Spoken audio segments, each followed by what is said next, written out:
Assalamualaikum warahmatullahi wabarakatuh. Saya Amanda Oktaviani ingin menjelaskan tentang tata kelola perkantoran yang meliputi kepegawaian, keuangan, sarana dan prasarana, serta humas dan keprotokolan.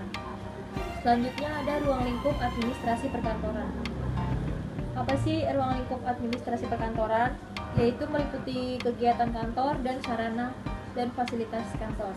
Kegiatan kantor itu ada perencanaan, pengorganisasian, pengarahan, dan pengawasan.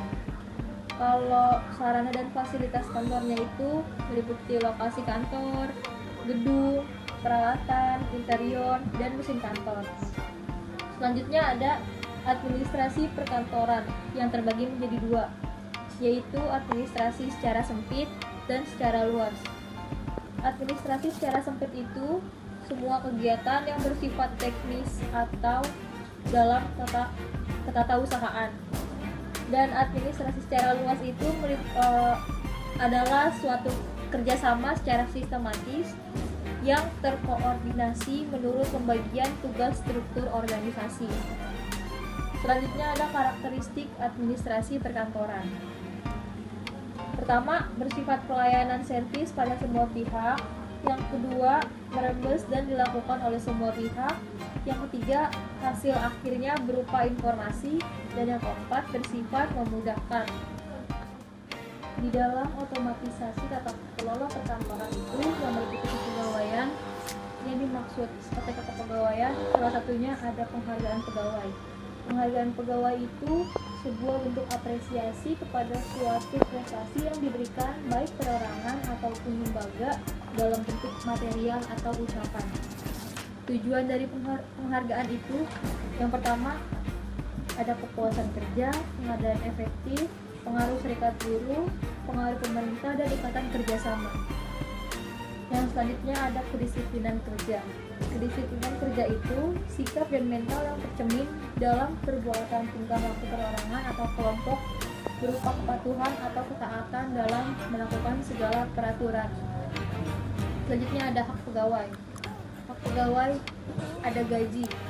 Suatu gaji itu perhitungan masa kerja, kenaikan tunjangan, dan kenaikan gaji pokok.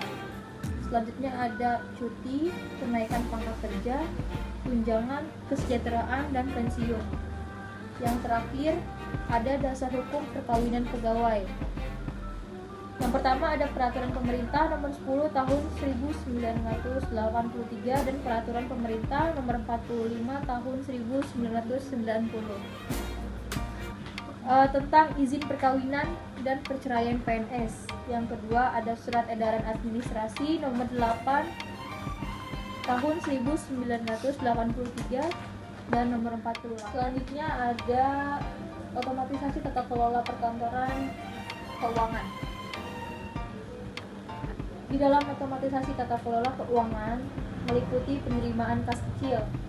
Yang dimaksud kas kecil adalah kas yang diterima perusahaan berupa uang tunai atau surat berharga yang mempunyai sifat segera yang digunakan, yaitu penjualan tunai, pinjaman bank atau wesel, setoran modal, dan penjualan aktiva tetap. Yang kedua ada bukti kumpulan transaksi, meliputi kwitansi, cek, faktur, nota kontan, nota debit atau kredit, bukti kas masuk, bukti kas keluar, dan formulir pengajuan dana kas kecil. Yang ketiga ada metode impress system. Yang dimaksud metode impress system yaitu sistem pencatatan kas kecil tentang besar atau kecilnya jumlah dana awal kas yang telah ditetapkan sama untuk setiap periodenya. Selanjutnya yang terakhir ada ketentuan metode impress system. Yang pertama ada kas kecil disediakan untuk keperluan pembayaran dengan cek. Yang kedua, dana yang ditentukan dalam kas kecil harus ditetapkan dengan manajemen. Yang ketiga, pengeluaran kas kecil dapat dilakukan setelah perintah tanda tangan pejabat yang berwenang. Dan yang keempat ada pengisian kembali kas kecil yang dilakukan secara berkala. Selanjutnya, dalam otomatisasi tata kelola perkantoran ada sarana dan prasarana. Sarana dan prasarana itu adalah perencanaan keseluruhan proses perkiraan secara matang, rancangan matang, pembelian, pengadaan, rehabilitasi pembuatan peralatan, dan kelengkapan sesuai kebutuhan. Yang kedua ada penyimpanan sarana dan prasarana kantor. Prasarana dan prasarana kantor itu aktivitas menempatkan barang dalam kondisi tunggu untuk dipesan atau diproses.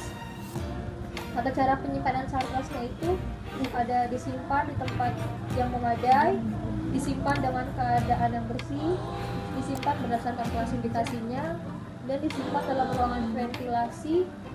Selanjutnya disimpan rapi sesuai kode yang ditentukan dan disimpan di ruangan yang dapat terkunci. Selanjutnya, bagian penting penerimaan sarkas. Yang pertama itu memasukkan barang ke penyimpanan, bukti tanda cek barang yang diterima, cek bukti pemesanan fisik barang, dan bukti pemesanan barang dan kondisi barang. Yang terakhir ada manfaat inventarisasi sarana dan prasarana. Yang pertama, memberikan kemudahan dalam menyatakan data informasi. Yang kedua, memberikan informasi tentang semua data sarana kantor. Dan yang ketiga, sebagai cara untuk memudahkan pengawasan dan pengendalian barang. Selanjutnya yang terakhir ada otomatisasi tata kelola perkantoran, ada humas dan keprotokolan. Humas dan keprotokolan itu ada fungsi protokol. Yang pertama ada fungsi perencanaan, pengorganisasian, penggerak, pengawasan, pengordinasian, dan pengambilan keputusan. Selanjutnya ada hal-hal yang diperlukan dalam susunan acara. Yang pertama harus memperhatikan pembuatan susunan acara. Yang kedua harus memperhatikan bentuk dari acara. Yang ketiga harus memperhatikan pembuatan lokasi waktu dari suatu acara. Dan yang keempat harus kreativitas dalam penulisan dan tidak boleh melanggar norma yang ditentukan. Ada rapat.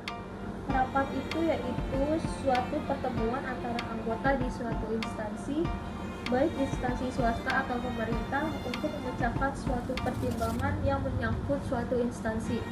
Selanjutnya ada syarat menjadi MC. Yang pertama harus percaya diri, kemampuan manajemen, pandai beradaptasi, mempunyai etika yang baik, dan mampu mengelola suara.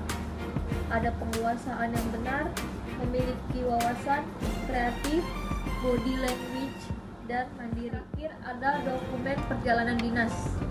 Dokumen perjalanan dinas dibagi menjadi dua, ada dokumen internal dan dokumen eksternal.